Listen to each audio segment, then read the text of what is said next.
नमस्कार दोस्तों, आज की न्यूज में आपका स्वागत है। तो दोस्तों, पिछले कुछ सालों में भारतीय लोग श्रीलंका से इस बात को लेकर बहुत नाराज रहे हैं कि श्रीलंका चीन के बहुत नजदीक चला गया था। मैंने भी अपनी कई वीडियो में आपको इस बात की जानकारी दी थी कि कैसे चीन श्रीलंका को अपने ऋण के जाल में फंसा रहा था। हालांकि इसमें पूरा दोष हम चीन को नहीं दे सकते, क्योंकि जब तक श्रीलंका सरकार नहीं चाहती तब तक चीन भी श्रीलंका को जबरदस्ती कर्जा नहीं दे सकता था। खैर, इस विषय पर कई बार बात कर चुके हैं, इसलिए फिर से इस पर बात नहीं करेंगे। लेकिन इस दौरान श्रीलंका सरकार के जिस एक कदम से भारत सबसे ज्यादा नाराज था, वो था श्रीलंका का पोर्ट हम्बनटोटा, जिसे श्रीलंका ने चीन को 99 साल की लीज पर दे दिया था, जिस पर भारत ने हर मौके पर श्रीलंका के मंत्रियों से नाराजगी दिखाई। लेकिन अब लगता है कि श्रीलंका ने अपनी पुरानी सारी गलतियों को सुधारने का मन बना लिया है, क्योंकि अब खबर आ रही है कि श्रीलंका भारत को अपने 3 एयरपोर्ट्स रख रखाव के लिए देने वाला है। दरअसल इस न्यूज को देखिए, जिसमें बताया गया है कि जल्द ही श्रीलंका सरकार श्रीलंका के 3 एयरपोर्ट्स भारत के जाने माने बिजनेसमैन अदानी को रख रखाव के लिए दे सकती है।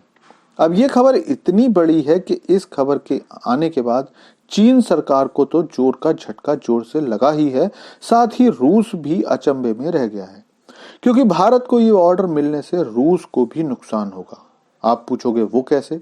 तो वो मैं आपको अभी बताता हूं, लेकिन उससे पहले ये बताता हूं कि ये 3 एयरपोर्ट्स कौन कौन से हैं। तो दोस्तों, इसमें 2 एयरपोर्ट्स कोलंबो के हैं। पहला है श्रीलंका के चौथे राष्ट्रपति सोलोमन भंडारनायके के नाम पर प्रमुख अंतरराष्ट्रीय हवाई अड्डा भंडारनायके एयरपोर्ट, जो 1970 में खुला था। और कोलंबो में ही दूसरा हवाई अड्डा रतमलाना हवाई अड्डा है। लेकिन सबसे खास और इंटरेस्टिंग खबर तो श्रीलंका के तीसरे हवाई अड्डे मटाला राजपक्षे एयरपोर्ट की है। और क्यों ये सबसे ज्यादा मसालेदार है? तो दोस्तों, मैं आपको बता दूं कि ये मटाला एयरपोर्ट की लोकेशन बड़ी कमाल की है। ये श्रीलंका के हम्बनटोटा पोर्ट से केवल आधे घंटे की दूरी पर है। मतलब अगर ये एयरपोर्ट भारत संभालता है तो हम्बनटोटा पोर्ट पर होने वाली सारी गतिविधियों पर नजर रख सकता है। और भारत को वो पुराना गुस्सा जो हम्बनटोटा पोर्ट देने के कारण श्रीलंका पर था, वो भी ठंडा हो जाएगा।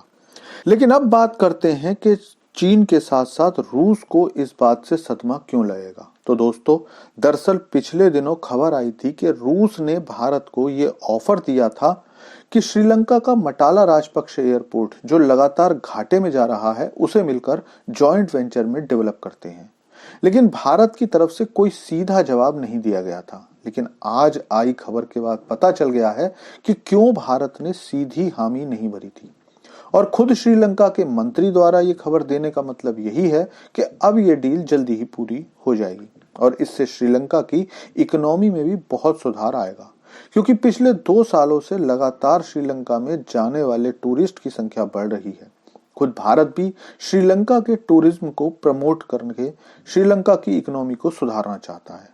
आपने देखा ही होगा कि पिछले दिनों भारतीय विदेश मंत्री एस जयशंकर ने भारतीय पर्यटकों को घूमने जाने के लिए साफ साफ श्रीलंका का नाम बताया था, और इसके बाद ही श्रीलंका जाने वाले भारतीय लोगों की संख्या में बड़ा उछाल देखा गया है। इसी बढ़ते टूरिज्म को देखते हुए श्रीलंका भारत से उसके एयरपोर्ट्स के सुधार में मदद चाहता है।